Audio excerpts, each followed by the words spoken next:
Olá pessoal, eu sou o professor Sérgio Santos. Bem-vindo à primeira aula da disciplina de Desenvolvimento de Sistemas Web. Nessa aula de hoje nós iremos falar sobre a história da web, tá? O projeto ARPANET. Aqui eu irei apenas fazer um recorte de 1969 a 1995, tá? Então, um pouco da história, né? O que vem a ser. Eu coloquei essa timeline aqui para a gente ter uma ideia. Inicialmente, em 1969, né? O início da ARPANET com apenas 4 pontos de acesso. Então, ele linkava 4 instituições de ensino no oeste dos Estados Unidos, né? E depois, em 1972, isso foi aumentado de 4 pontos para 30 pontos. Tá? Foi bastante considerável para a época. O projeto foi um sucesso, né? Então outras redes puderam ser criadas também por esses meios acadêmicos, né?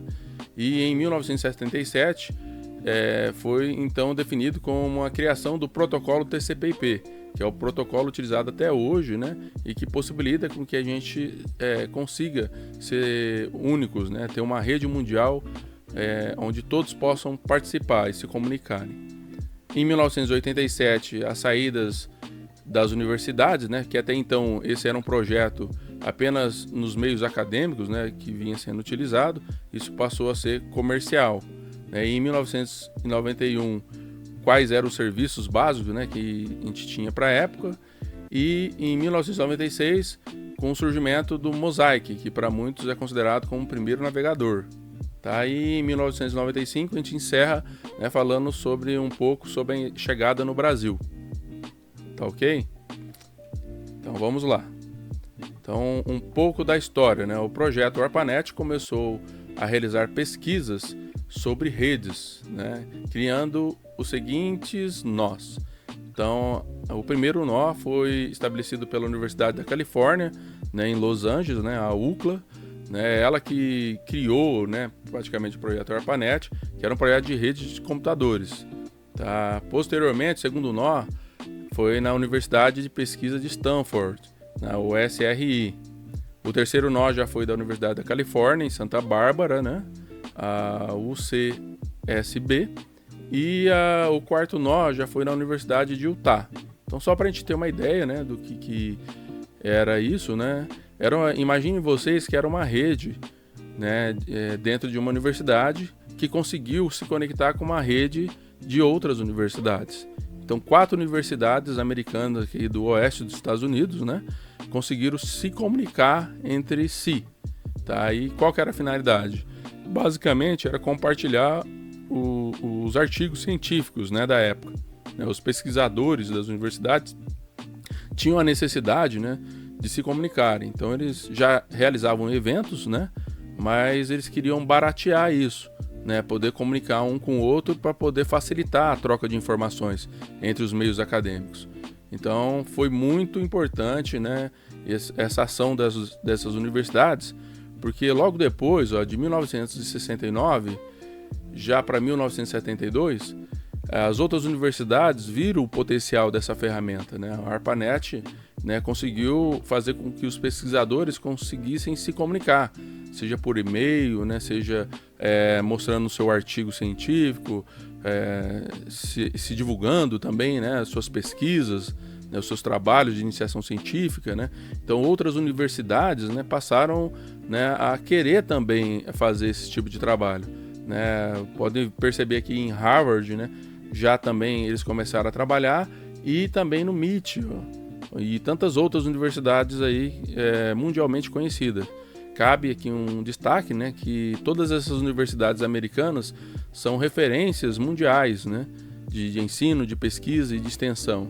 Então todas as universidades nossas, por exemplo, do nosso país, né, do Brasil, né, elas são avaliadas pela CAPES, né, baseadas nas universidades americanas.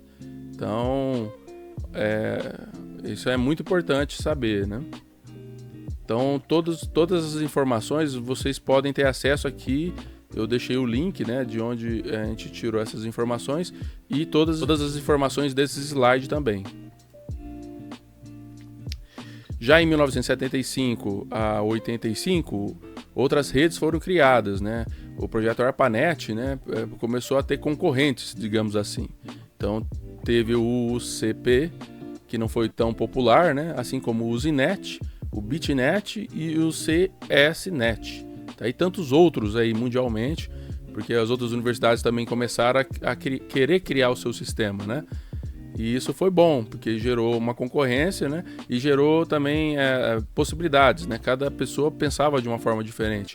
Então eles conseguiam trazer ferramentas, né, que pudessem ajudar a estabelecer essa comunicação. Em 1977, né, foi definido como o período onde criou-se o protocolo TCP/IP. E isso foi um fator de muita importância. Por quê? Porque independentemente do projeto, né, que as universidades adotavam, precisava ter um protocolo onde elas pudessem se comunicar, né? E esse protocolo deveria ser único, né, para poder se comunicar, porque se cada universidade adotasse o seu protocolo, então ficaria difícil de conversar com outra, né, com outro nó. Então chegou-se a um consenso de que isso deveria acontecer. E quem foi o responsável, né, pelo estabelecimento desse protocolo? É o Vint Cerf. Esse cara, que é um matemático, né, um informático, ele é referenciado como um dos fundadores da internet, tá? Então, o projeto ARPANET, quando foi atualizado, passou para RPNet, né, posteriormente para StatNet, né, e até chegar ao que a gente tem hoje como internet. Só que bem nesse RPNet, né, que é considerado o nascimento da internet. Então, o projeto ARPANET ele ainda era um embrião, né, desse RPNet. E o Vint Cerf, né, ele é um dos criadores da internet, tendo participado da criação do protocolo TCP/IP, tá, junto com outros pesquisadores também. Em 1957, né, a internet, então, esse projeto ele sai das universidades, né, e isso foi graças a finalidades comerciais. Hoje a gente está claro para nós, né, o potencial comercial da internet. Hoje você pode comprar da sua residência mercadorias, né, que chegam em casa. Então as pessoas começaram a ver que a internet teria esse potencial no futuro. Então isso começou a sair do meio acadêmico, né, em 1987. Em 1991 foi criado, né, então, o que a gente conhece como linguagem HTML, o HTTP e o www. Né? Então, o HTML é uma linguagem de marcação de hiperdocumentos, inclusive será a primeira linguagem que a gente vai trabalhar na disciplina. Depois o HTTP, que é o protocolo de transferência de hiperdocumentos, né? Que é o que a gente utiliza para acessar qualquer página da internet. E o World Wide Web, né, que é o www, né, para poder dar um nome, né, ao site. Então, o responsável por toda essa parte, né, e também pela criação da linguagem HTML é o Tim Berners-Lee, tá? Esse pesquisador aí que viu, né, o que seria possível usar a internet para fins comerciais e não só acadêmicos, como era até então naquele período.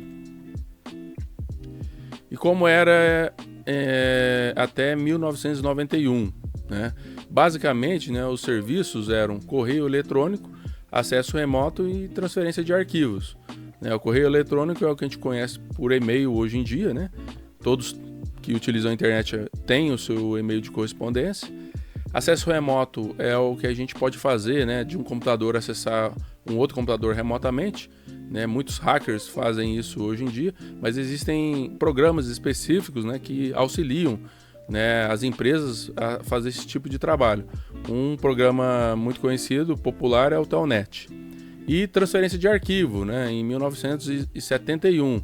Né, esse protocolo de transferência de arquivos, né, o File Transfer Protocol, é um protocolo que possibilita, né, você, após criar o seu site, se você quiser hospedar ele na nuvem ou no servidor, para que todos possam ter acesso a ele, você vai utilizar esse protocolo de transferência de arquivo, tá certo?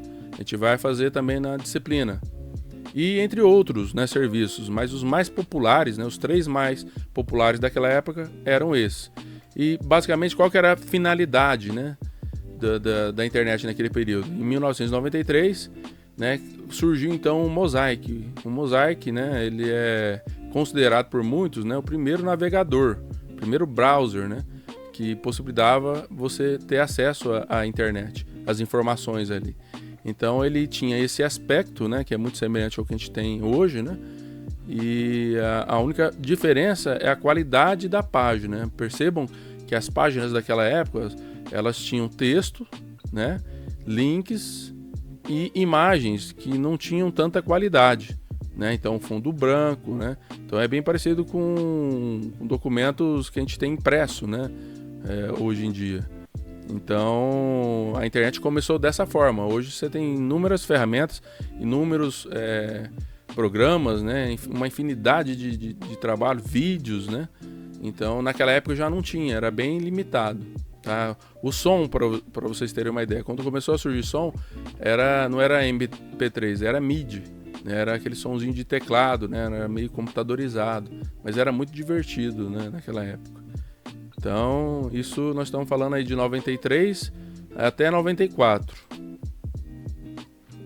Já em 1995, né, a internet chega ao Brasil, né, até que enfim, né, e eu me lembro de ver essa parte, né, eu já tinha 15 anos aí, né, e eu me lembro que chegou nas universidades brasileiras, né, lógico que também começou a ser também mundialmente divulgada, né, e até começou a surgir um comércio, né, mas era muito interessante você chegar numa universidade e ter um acesso à internet de qualidade, né? Coisa que a gente começou a ter em casa depois de um certo tempo, né? Então, e assim, pessoal, eu gostaria de recomendar também, caso vocês estejam conectados aí, quiserem ver um pouco mais sobre a história, né, do HTML, eu recomendo essa timeline interativa do Clayton FCO, do github.io. Tá? Esse link aqui, ó, disponibiliza um material bem interessante, tá? Que pode ser útil aí para quem quiser saber um pouquinho mais dessas histórias, tá? Então aqui ele começa de 1990 e vai até 2013, tá? Então tem bastante coisa interessante aqui que pode tirar a sua curiosidade, tá? Vale a pena consultar esse material.